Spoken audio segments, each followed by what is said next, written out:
Hi, it's Kate here, and I've had some questions recently about why do we need to drink? What's the purpose of drinking? I'm okay, I only drink, I don't even bother drinking. What's the whole need for drinking? And here's the answer.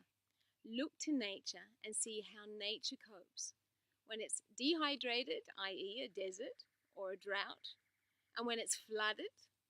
And how does nature cope when it's just in that perfect state of balance and equilibrium with? Now, I live in a fantastic place to be able to learn through nature.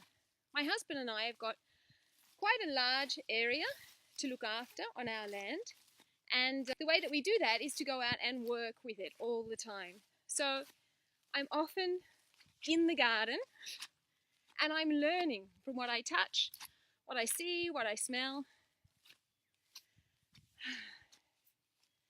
And it helps me to understand how things work inside myself when I get to study and be with how things are working in nature. Let's look at how water works in nature and see how that same water works inside our bodies. So let's start looking at food when we chew it. So food goes into the mouth, it's got to get down that esophagus, down into the stomach. I'm putting us here in front of this pond so that you can just start to see if that waterfall behind us here is the esophagus leading down into the stomach. I want you to just have a good think about what happens when there's not enough water coming through, which means it's not enough saliva. And the thing that gets us to produce saliva is sitting down and chewing our food.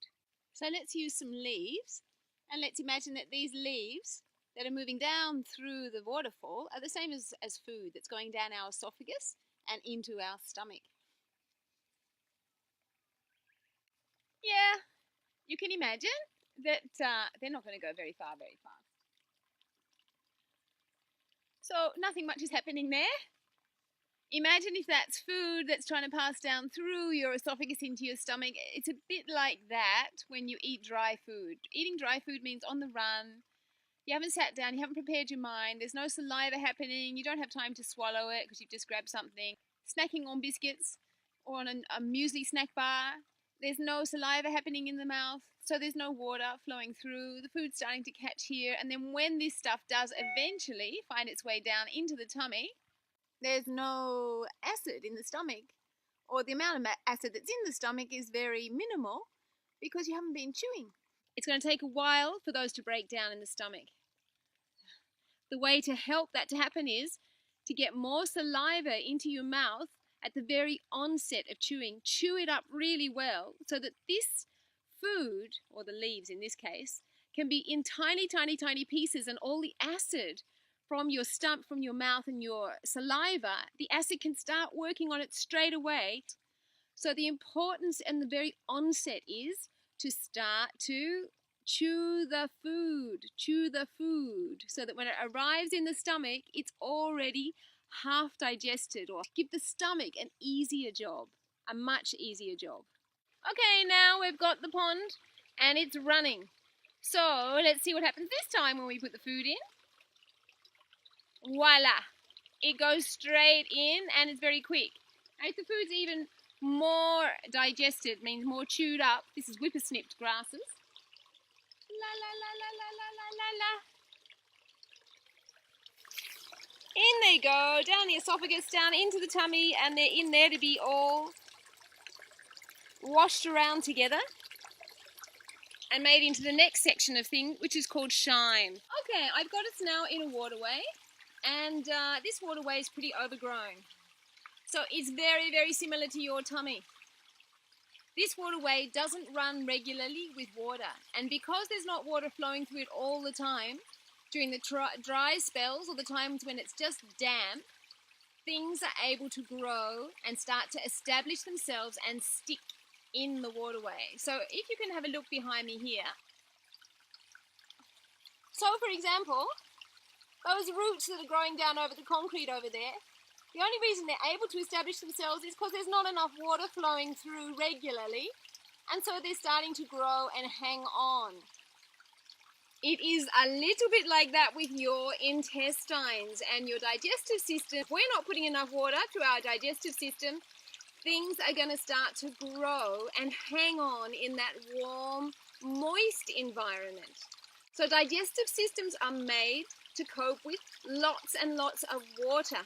It takes 2 liters to get the stuff moving through. And if we're only putting through a trickle, for example like this, then we're leaving our digestive system open to things like ulcers, cancer, all kinds of different kind of growths that stick inside the intestine and start to develop, tumours and so on. So the importance of water is absolutely vital for your digestion's well-being. Okay, so let's have a look at the rectum. Rectum is the last part of your large intestine, and that's where water, not just water, all the food and everything builds up. Now it builds up here and is stored and held here in the rectum so that the last parts of it can be absorbed out of the tummy, and what's not needed is defecated, it's thrown out. So what can happen with the rectum is that in this case it's waiting for another flush. It's waiting for another flush of water to come through, and it's all going to exit down that end. Now if another flush doesn't come through, all of the bacteria that's there is going to keep growing, so this pond is going to get full up basically. And not only that, if another flush doesn't come through, there's a trick to this. The trick is because the end of our digestive system is storing and holding so much water, and the body needs 2 liters of water way back at the beginning, way back at that waterfall where we started, then the body starts to look for water if there's not enough coming in. And where would it like to take it from? Well, there's a whole reservoir of water right here behind me, which means from the rectum and the bowel, the water gets absorbed really quickly back up to help digest, and then this area of the body, which is the last part of your digestion, is going to start to dry out. So what would it look like if this pond is dried out? It's going to look like things can't move through. It's going to take an extra amount of water to wash things out.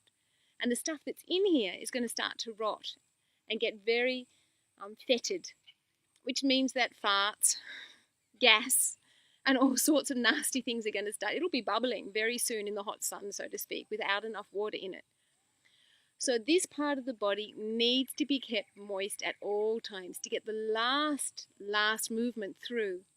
And water is what does that. Avoid growing bacteria, viruses, toxins that need to move out of the body. We need to take them out as regularly and as efficiently as possible. And the way to do it is with water.